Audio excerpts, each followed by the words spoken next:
യോസേപ്പ് തന്റെ സഹോദരന്മാരോട് പറയുക, ഭയപ്പെടേണ്ട. ഇന്ന് രാത്രി കൂടപ്പെട്ട ദൈവമക്കളോടും ദൂരത്തിരുന്ന് ആരെങ്കിലും ശ്രദ്ധിക്കുന്നെങ്കിൽ അവരോടുള്ള ആത്മീക സന്ദേശം, ഭയപ്പെട്ടു പോകരുത്. സ്തോത്രം. മനുഷ്യർക്കെല്ലാം ഭയമുണ്ട്. ഒന്നല്ലെങ്കിൽ മറ്റൊരു വിഷയത്തെ എല്ലാവരും ഭയപ്പെടുന്നവരാ. ഇവിടെ ഇരിക്കുന്ന എല്ലാവർക്കും പേടിയുള്ളവരാ.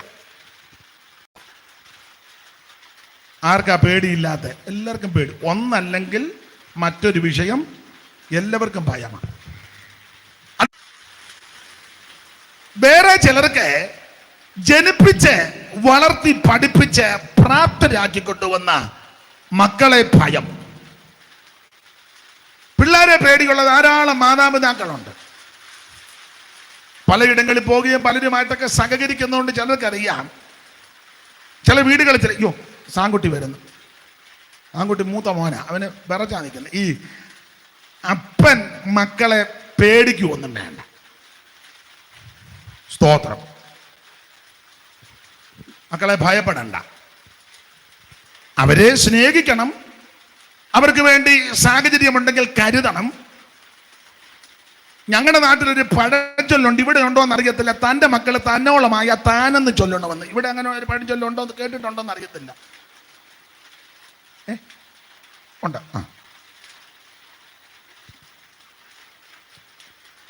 അപ്പന്മാര് മക്കളെ ഭയപ്പെടുകയൊന്നും വേണ്ട. നീ അപ്പനാണെങ്കിൽ അപ്പന്റെ അധികാരം ഉണ്ടായിരിക്കണം എന്ന് പറഞ്ഞ് പിള്ളേരെ ഉപദ്രവിക്കണമെന്നും പീഡിപ്പിക്കണമെന്നല്ല പറഞ്ഞത്.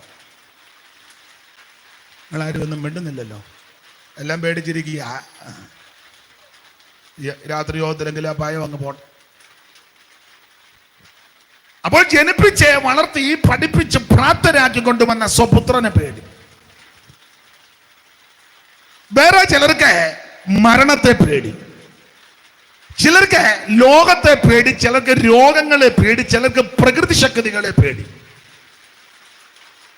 ഇടിവെട്ടുന്നതും കൊള്ളിയാമിന്നതും ഭൂമി കുലുക്കോ സുനാമി, നേരത്തെ ഉണ്ടായിരുന്നില്ല കാറ്റുകൾ, അതിനൊക്കെ പേരുണ്ട്. റീത്ത, കത്രീന, ഇതിനെല്ലാം ഭയമുള്ളവരുണ്ട്. എനിക്ക് പരിചിതനായ ഒരാളുണ്ട്. ഇടിയും കൊള്ളിയാനുമാണ് പിന്നെ പുള്ളി മിറ്റത്തിറങ്ങുകയില്ല, ഭയമാണ്. അത് പണക്കമുണ്ട്. പുള്ളിയെ ഇകഴ്ത്തി പറഞ്ഞതല്ല, ഓരോരുത്തർക്കും ഓരോ ഒരു ഭയങ്ങളാണ്. എൻ്റെ വല്യമ്മച്ചി ഇപ്പോഴും ഉണ്ട്, 105 വയസ്സിലേക്ക് പ്രവേശിക്കുന്നു. അമ്മയ്ക്ക് പാമ്പിനെ പേടിയില്ല, പക്ഷെ തവളെ പേടിയാ. അലക്സാണ്ടർക്കാന്ന് തോന്നുന്നു, വായിച്ചറിഞ്ഞതാ, അദ്ദേഹത്തിന് ലോകം മുഴുവൻ വെട്ടിപ്പിടിച്ചതാ. സമുദ്രത്തെ നോക്കി പറഞ്ഞ് കരയായിരുന്ന കീഴടക്കായിരുന്നു, പക്ഷെ പുള്ളിക്ക് കണ്ടംപൂച്ചയെ പേടിയായിരുന്നെന്ന. ഒന്നല്ലെങ്കിൽ മറ്റൊന്നിനെ എല്ലാവരും ഭയപ്പെടുക. ചിലർക്ക് PYP-ക്കാരെ പേടിയാ. PYP-ക്കാർക്ക് ചിലർക്ക് കമ്മിറ്റിക്കാരെ പേടിയാ. ചിലടത്ത് പാസ്റ്റർമാർക്ക് സഭയുടെ സെക്രട്ടറിയെ പേടിയാ. അതുകൊണ്ട് സെക്രട്ടറി എപ്പോഴും നമ്പിയേ നിൽക്കുകയുള്ളൂ. ചിലർക്ക് കൗൺസിലിനെ പേടിയാ. ദൈവത്തെ ഭയമില്ല. കൗൺസിൽ എന്തോ തീരുമാനമെടുത്ത്, എടാ ദൈവം എടുത്തത് ആദ്യം പറ. എടല്ലോ നിന്റെ കുന്തം. ദൈവത്തെ ഭയപ്പെട്.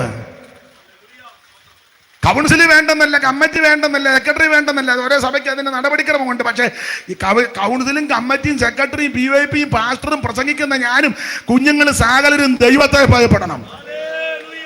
യഹോവയെ ഭയപ്പെട്ടവന്റെ വഴികൾ നടക്കുന്ന ദൈവത്തെ ഭയപ്പെടണം. എന്നാൽ ഇവിടെ ഒന്നല്ലെങ്കിൽ മറ്റൊന്നിന് എല്ലാവർക്കും ഭയമാണ്.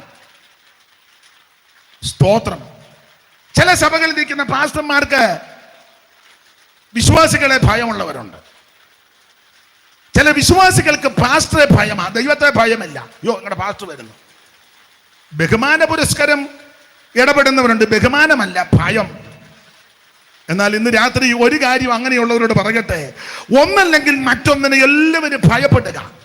ഓർപ്പിച്ചല്ലോ, മരണത്തെ ഭയം, രോഗപീഠകൾ ഭയം, പ്രകൃതി ശക്തികളെ ഭയം, സമൂഹത്തെ ഭയം.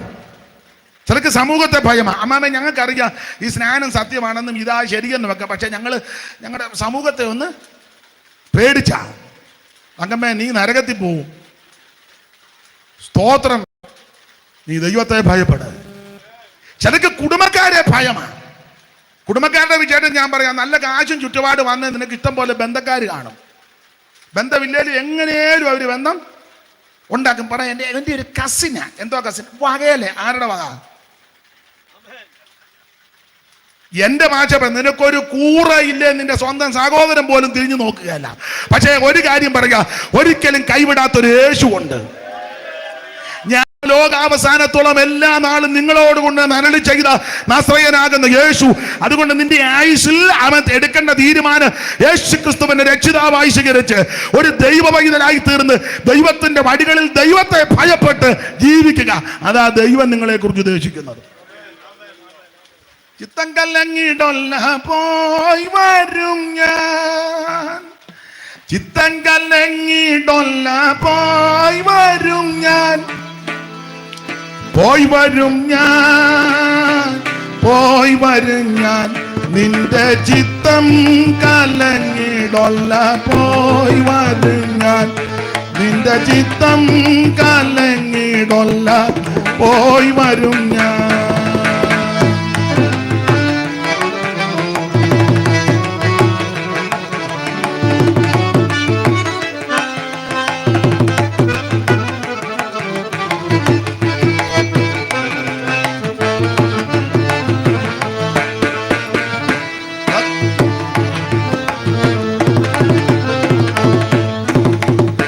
സത്യമായെന്നിലും നിത്യപിതാവിലും, സത്യമായെന്നിലും നിത്യപിതാവിലും, സത്യമായി വിശ്വസിപ്പിൻ സന്തതമും, നിങ്ങൾ ചിത്തം കലങ്ങിടൊല്ല പോയി വരും ഞാൻ, നിന്റെ ചിത്തം കലങ്ങിടൊല്ല പോയി വരും ഞാൻ, പോയി വരും ഞാൻ, പോയി വരും ഞാൻ, നിന്റെ ചിത്തം കലങ്ങിടൊല്ല പോയി വരും ഞാൻ.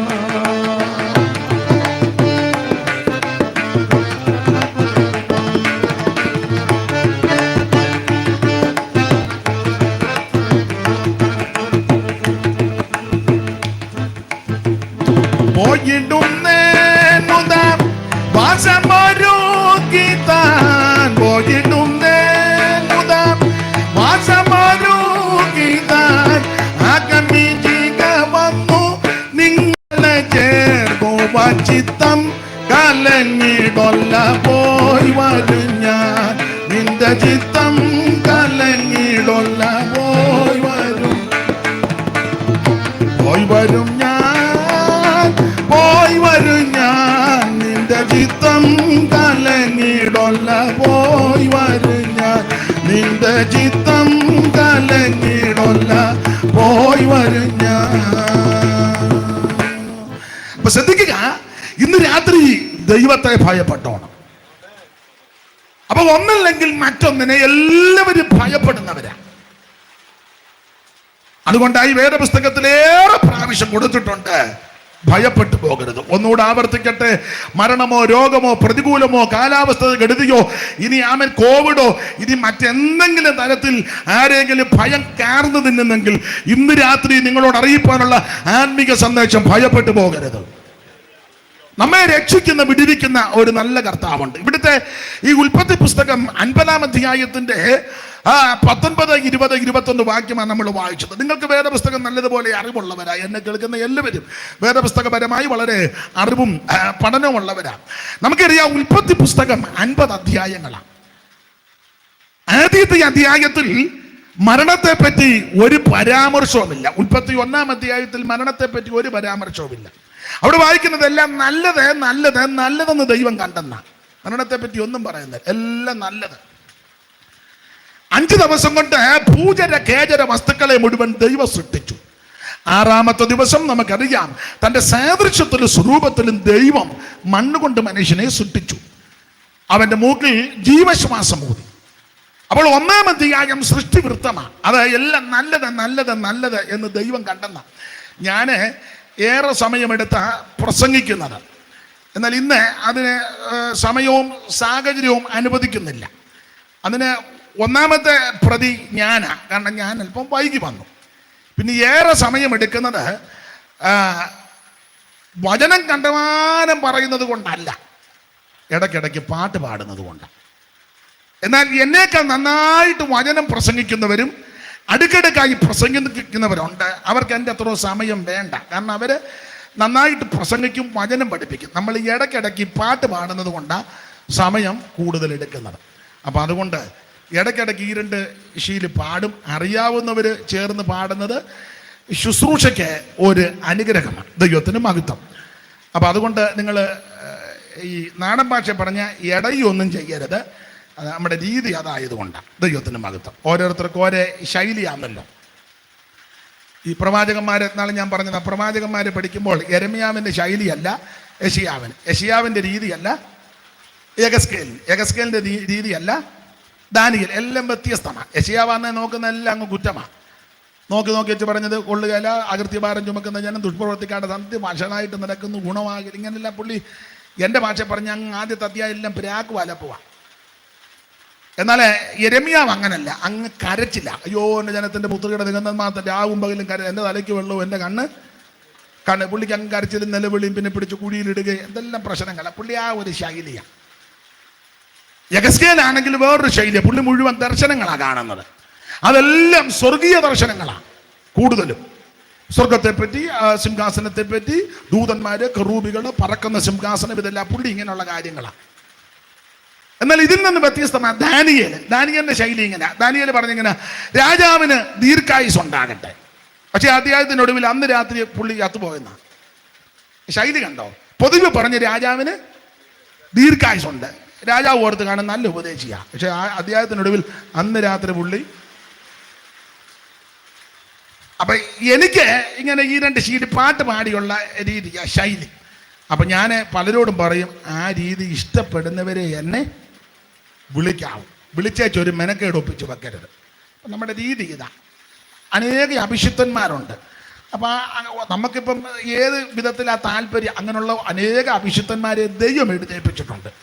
അപ്പം എന്നെ വിളിക്കുമ്പം ഈ രീതിയിലാണെന്നുള്ള ചിന്താഗതിയോടെ ആരെങ്കിലും വിളിക്കുന്നുണ്ടെങ്കിൽ വിളിക്കാവും. അപ്പം അത് മുന്നമേ ഒന്ന് ഓർപ്പിച്ചതാണ്. നിങ്ങൾക്ക് കുഴപ്പമില്ലെന്നറിയാം, അതുകൊണ്ടാണല്ലോ നിങ്ങൾ ഇത്ര പേര് മഴ പിടിച്ചു വന്നത്. അപ്പൊ 5 ദിവസം കൊണ്ട് ദൈവം സകലത് സൃഷ്ടിച്ചു. അതെല്ലാം നല്ലതെന്ന് ദൈവം കണ്ടു. എല്ലാം നല്ലതാ. ചൊന്തുട്ടൻ വാക്ക് മൂലമന്ന് വനവിരവിൽ വർണ്ണ ജ്യോതിർഗണങ്ങൾ നിന്നു ആകാശത്തവ ഭിന്നമെന്ന മുഖവനു.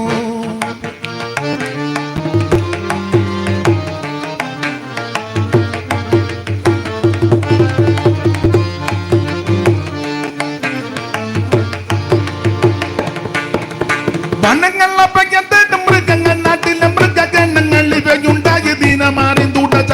വനങ്ങളപ്പയ്യത്തേക്ക് മൃഗങ്ങൾ നാട്ടിലെ മൃഗഗണങ്ങൾ ഇവയുണ്ടായ ദിനമാറി തുട. 6-ാം ദിനത്തിൽ ആത്മപാപം പ്രമാണമാക്കി നേരായി ചമച്ചതിന്റെ രൂപം. അതിന്റെ ശേഷം നാരിയെ ഗുരുവാക്കി ദൈവം.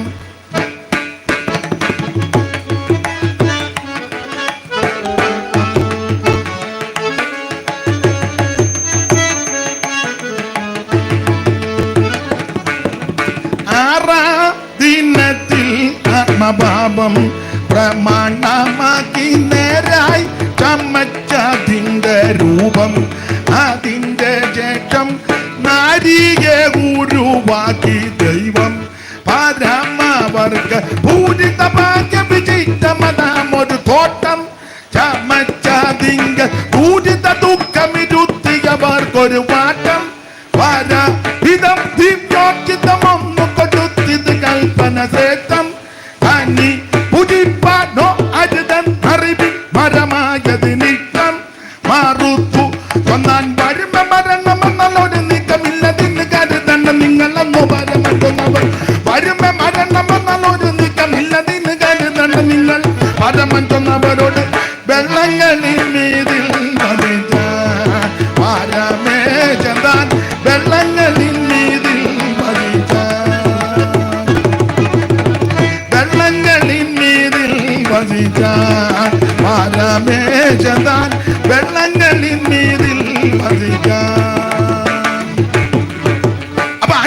കൊണ്ട് പൂജര കേജര വസ്തുക്കളെ മുഴുവൻ ദൈവം സൃഷ്ടിച്ച് തദനന്തരം തന്നെ സാദൃശ്യത്തിലും സ്വരൂപത്തിലും മണ്ണുകൊണ്ട് മനുഷ്യനെ സൃഷ്ടിച്ചു. ആട്ടെ, മുൻപോട്ട് പോകാം. 1-ാം അധ്യായത്തിൽ എല്ലാം നല്ലതെന്ന് ദൈവം കണ്ടു, എല്ലാം നല്ലത്. എന്നാൽ 2-ാം അധ്യായത്തിൽ, 1-ാം അധ്യായത്തിൽ മരണത്തെ പറ്റി ഒരു പരാമർശവുമില്ല. ഉൽപ്പത്തി പുസ്തകം 2-ാം അധ്യായത്തിൽ മരണത്തെ പറ്റി പരാമർശമുണ്ട്. തിന്നരുത്, തിന്നുന്ന നാളിൽ മരിക്കും പരാമർശിച്ചു. ഉൽപ്പത്തി 3-ാം അധ്യായം നിങ്ങൾക്കറിയാം, നമുക്കറിയാം.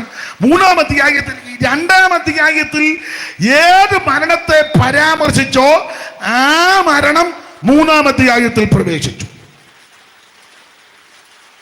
ഉൽപ്പത്തി 4-ാം അധ്യായം ശാരീരിക മരണം നടക്കുന്നു. കയീൻ ഹാബേലിനെ കൊന്നു. ഉൽപ്പത്തി പുസ്തകം 5-ാം അധ്യായം ഞാൻ മിക്കപ്പോഴും പറയാറുണ്ട്, ഉൽപ്പത്തി 5-ാം അധ്യായം മരണത്തിന്റെ നീണ്ട പട്ടികയാ. നിങ്ങൾക്കറിയാം, ഭയാനകമായ ഒരു അധ്യായമാ. അറിവില്ലാത്ത അജ്ഞരായ ചിലർക്ക് ഉൽപ്പത്തി 5. ആ അധ്യായത്തിൽ മുഴുവൻ മരിച്ചെന്ന ഉൽപ്പത്തി 5. ആലാം മരിച്ചു, ഷേത്ത് മരിച്ചു, ഏനോശ് മരിച്ചു, കേനാൻ മരിച്ചു, മഗലേൽ മരിച്ചു, യാരദ് മരിച്ചു, മധൂശലേക്ക് മരിച്ചു, ലാമക്ക് മരിച്ചു, നോഹ മരിച്ചു. ആ സഹോദരി എണ്ണുകാന്ന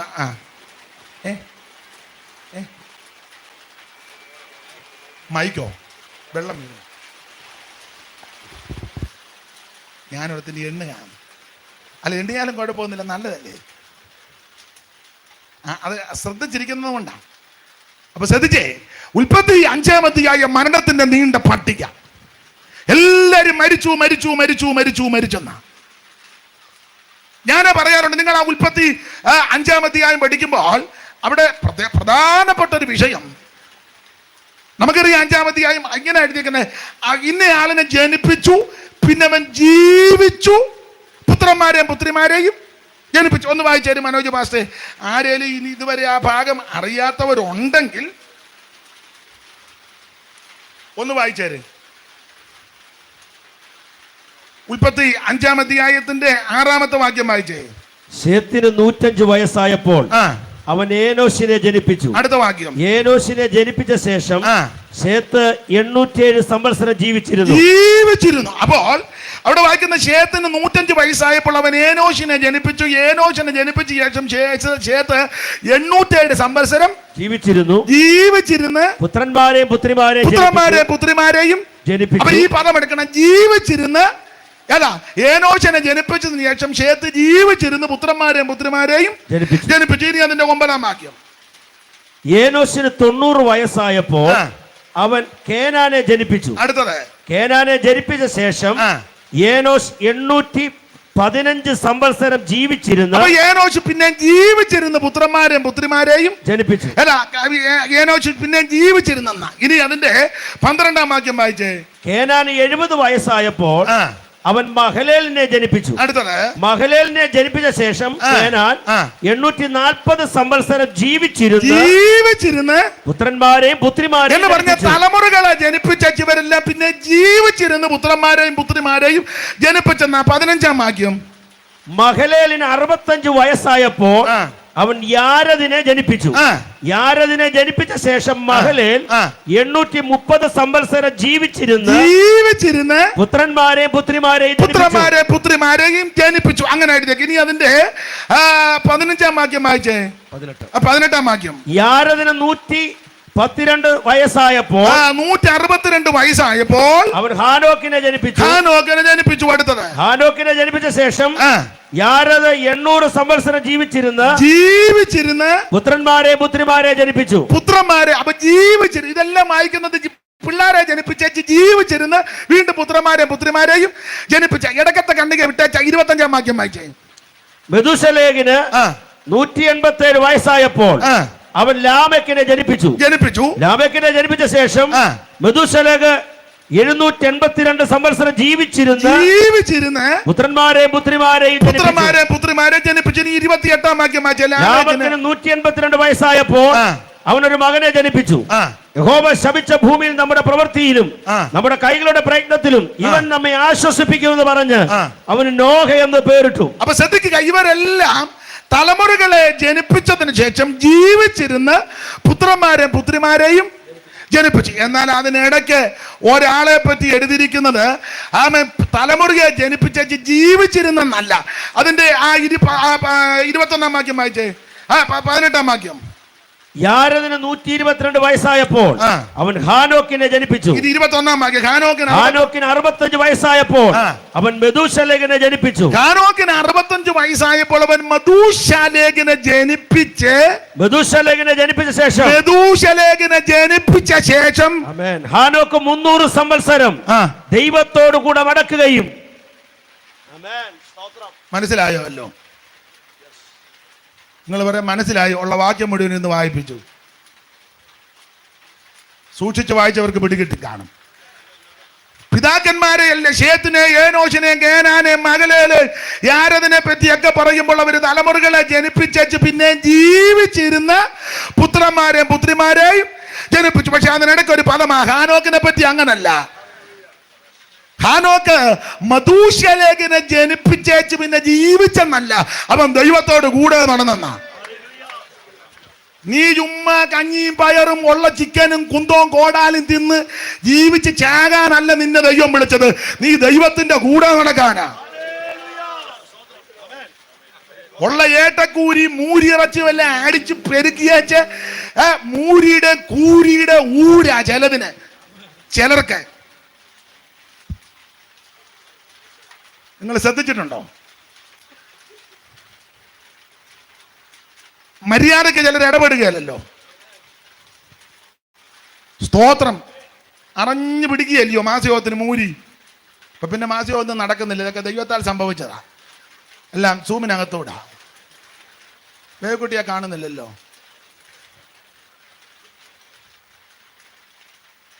ഈ ശരീരത്തിന് ഭക്ഷണം ആവശ്യമാ മരണം വരെ. അതിലെല്ലാറ്റിലും ഉപരി ആത്മീക ഭക്ഷണം അത്യാവശ്യം ദൈവമക്കളോട് ബന്ധപ്പെട്ട്. അപ്പൊ ഈ ഭാഗത്തെല്ലാം വായിക്കുന്നത് തലമുറകളെ ജനിപ്പിച്ച ജീവിച്ചിരുന്ന് വീണ്ടും പിള്ളേരെ ജനിപ്പിച്ചെന്ന. പക്ഷെ ഹാനോക്കിനെ പറ്റി അങ്ങനല്ല. അവന്റെ 65 വയസ്സിൽ മെഥൂശലേഖനെ ജനിപ്പിച്ചു. പിന്നെ അടുത്തത് ജീവിച്ചിരുന്നെന്നല്ല, മെഥൂശലേഖനെ ജനിപ്പിച്ചു 300 കൊല്ലം ദൈവത്തോട് കൂടെ അങ്ങ് നടന്നു. സ്തോത്രം.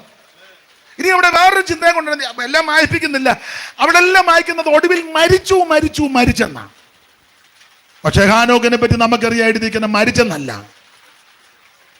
എടുക്കപ്പെട്ടെന്ന. ഈ ദുഷ്ടലോകത്തിൽ, പാപലോകത്തിൽ, അക്രമമുള്ള, അനീതിയുള്ള, വഞ്ചനയുള്ള ഈ വല്ലാത്ത ലോകത്തിൽ ദൈവം എന്നെയും നിങ്ങളെയും കുറിച്ച് ഉദ്ദേശിക്കുന്നത് ഞാനും നിങ്ങളും ദൈവത്തിന്റെ കൂടെ നടക്കണം. കൂടെ നടക്കണമെങ്കിൽ അതിന് വേദപുസ്തകത്തിൽ ഒരു പ്രമാണമുണ്ട്. പ്രവചന പുസ്തകത്തിൽ 2 പേര് ഒത്തിട്ടല്ലാതെ എങ്ങനെ നടക്കും? 2 പേര് ഒത്തിട്ടല്ലാതെ 300 കൊല്ലം നടന്നെന്ന് പറഞ്ഞാൽ 2 പേരോട് ഒത്തോണ്ടാ നടക്കുന്നത്. നിങ്ങൾ ചില ഭാര്യയും ഭർത്താവിനും നോക്കിയാൽ ഭാര്യ ദൂരെ മാറിയാ നടക്കുന്നത്, ഭർത്താവ്. എന്നാൽ ചിലരെ നിങ്ങൾ ശ്രദ്ധിച്ചേ, പിടിക്കേ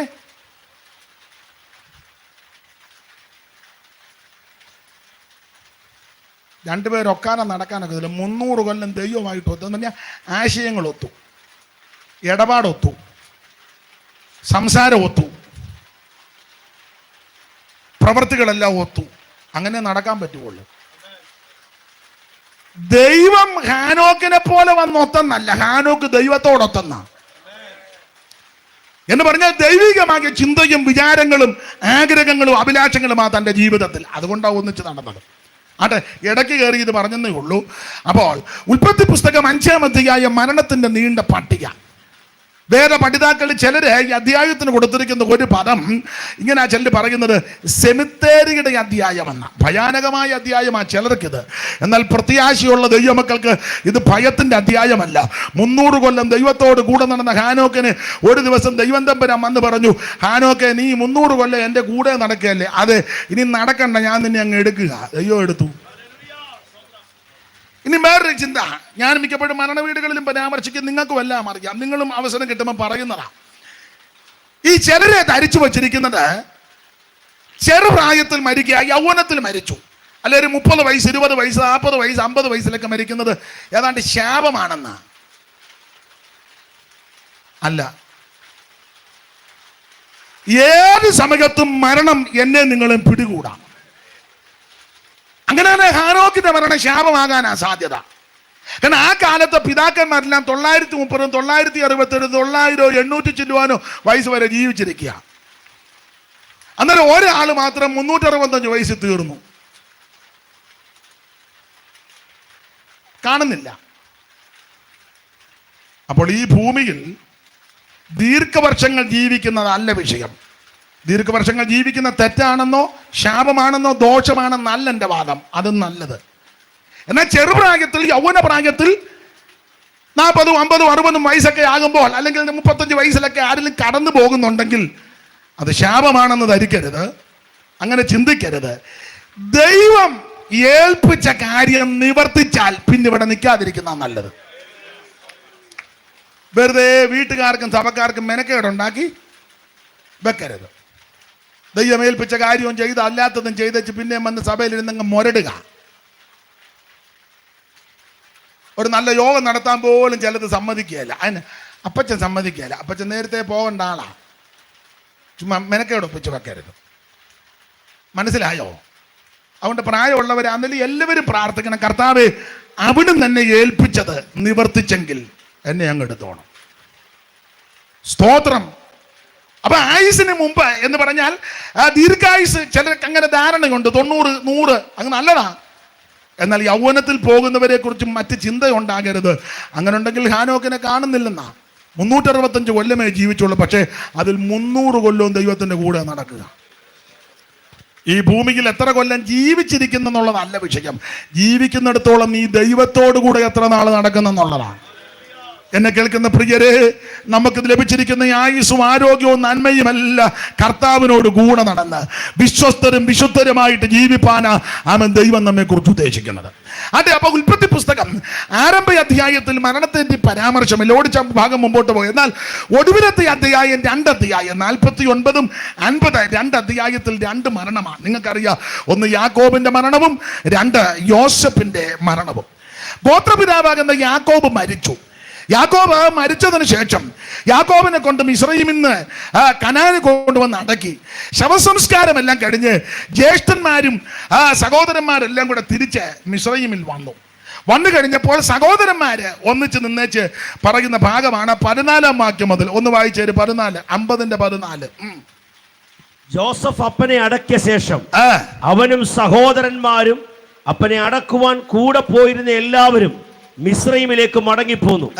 അപ്പൻ മരിച്ചുപോയി എന്ന് യോസഫിന്റെ സഹോദരന്മാർ കണ്ടിട്ട് പക്ഷേ യോസഫ് നമ്മെ ദേഷിച്ച് നാം അവനോട് ചെയ്ത സകല ദോഷത്തിനും നമ്മോട് പ്രതികാരം ചെയ്യുമെന്ന് പറഞ്ഞു. അവർ യോസഫിന്റെ അടുക്കൽ ആളയച്ച് അപ്പൻ മരിക്കും മുമ്പേ നിന്റെ സഹോദരന്മാർ നിന്നോട് ദോഷം ചെയ്തു. ആ ഭാഗമൊക്കെ നമുക്കറിയാം. ജ്യേഷ്ഠന്മാർ അപ്പനെ ഇടയ്ക്ക് വെച്ച് തിരിച്ചു വന്നപ്പോൾ ഇവര് കമ്മിറ്റി കൂടി വെച്ച് പറയുക, അപ്പം മരിച്ചു, പരുവക്കേടായി, മിക്കവാറും യോസേപ്പ് നമ്മളെ ദ്വേഷിക്കാൻ സാധ്യതയുണ്ട്. ഞാൻ കഴിഞ്ഞ ദിവസവും ഈ ഭാഗമെല്ലാം ചിന്തിച്ചതാണ്. യോസേപ്പിനെ പറ്റി അപ്പൻ മരിക്കുന്നതിന് മുന്നേ പറഞ്ഞൊരു പദമുണ്ട്, യോസേപ്പ് ഫലപ്രദമായ വൃക്ഷം. അങ്ങനെ ആ ഉൽപ്പത്തി 49-ന്റെ 22-ാമത്തെ വാക്യത്തിൽ കൊടുത്തിരിക്കുന്നത്. യോസഫ് ഫലപ്രദമായ ഒരു വൃക്ഷം. യോസഫ് ഫലപ്രദമായ ഒരു വൃക്ഷം. നീരുറവിനരികെ ഫലപ്രദമായ ഒരു വൃക്ഷം തന്നെ. അപ്പൊ യോസേപ്പ് ഫലപ്രദമായ ഒരു വൃക്ഷം, നല്ല ഫലമുള്ള വൃക്ഷമായ യോസേപ്പ്. അത് പുതിയ നിയമസഭയോട് ബന്ധപ്പെടുത്തി പഠിക്കുമ്പോൾ ആത്മാവിന്റെ ഫലം. ആത്മാവിന്റെ ഫലമോ സ്നേഹം, സന്തോഷം, സമാധാനം, ദീർഘക്ഷമ, ദയ, പരോപകാരം, വിശ്വസ്തത, സൗമ്യത, ഇന്ദ്രിയ ജയം. ആ ആത്മാവിന്റെ ഫലത്തിൽ ആദ്യത്തെ ഫലം ആ സ്നേഹം. ഈ സ്നേഹം യോസേപ്പിന്റെ ജീവിതത്തിലുണ്ട്. ആ ഫലം, സ്നേഹം എന്ന ഫലം നന്നായിട്ട് കായ്ച്ചു നിൽക്കുക. ആരിൽ? യോസേപ്പിൽ. PYP അംഗങ്ങളിലെല്ലാം സ്നേഹമെന്ന ഫലം നല്ലതുപോലെ കായ്ച്ചു നിൽക്കണം. മനസ്സിലാകുന്നുണ്ടോ? അല്ലാതെ പാനൽ പിടിക്കുകയും ഗ്രൂപ്പിസം ഉണ്ടാക്കുകയും, അത് PIP മാത്രമല്ല, YPC, പിന്നെ ചച്ചവോടിൻ്റെ എന്തുവാ YPE, പിന്നെ CM നമ്മുടെ അവരുടെയാ AG-യുടെ ചാരോന്റെ എന്നതാ ചാരോന്റെയാ CM. അപ്പൊ AG-യുടെയോ? CA ആന്നേലും BA ആന്നേലും ഏത് A ആന്നേലും ആത്മാവിന്റെ ഫലം ഉണ്ടായിരിക്കണം. ആത്മാവിന്റെ ഫലമാണ് സ്നേഹം. അപ്പൊ യോസേപ്പ് ഈ ഫലപ്രദമായൊരു വൃക്ഷമാണ്. ഈ ഫലം കായ്ച്ച് യോസേപ്പ് ഇങ്ങനെ നിൽക്കുക. ആ ഫലത്തിലെ ആദ്യത്തെ ഫലം ആ സ്നേഹം. ആ സ്നേഹത്തിന്റെ വിശേഷത നമുക്കറിയാം. നിങ്ങളെ പഠിപ്പിക്കേണ്ട. കൊരിന്ത്യർക്കെഴുതിയ 1-ാം ലേഖനം 13-ാം അധ്യായത്തിന്റെ 4-ാമത്തെ വാക്യത്തിൽ സ്നേഹത്തിന്റെ ഒരു പ്രത്യേകത അവിടെ എഴുതിയിട്ടുണ്ട്. ഒന്ന് വായിച്ചോ. അറിവുള്ള വാക്യമാണ്, എന്നാലും ഒന്ന് പൊതുവിൽ വായിച്ചോ. കൊരിന്ത്യർക്കെഴുതിയ 1-ാം ലേഖനം അതിന്റെ 13-ാം അധ്യായത്തിന്റെ 4-ാം വാക്യം.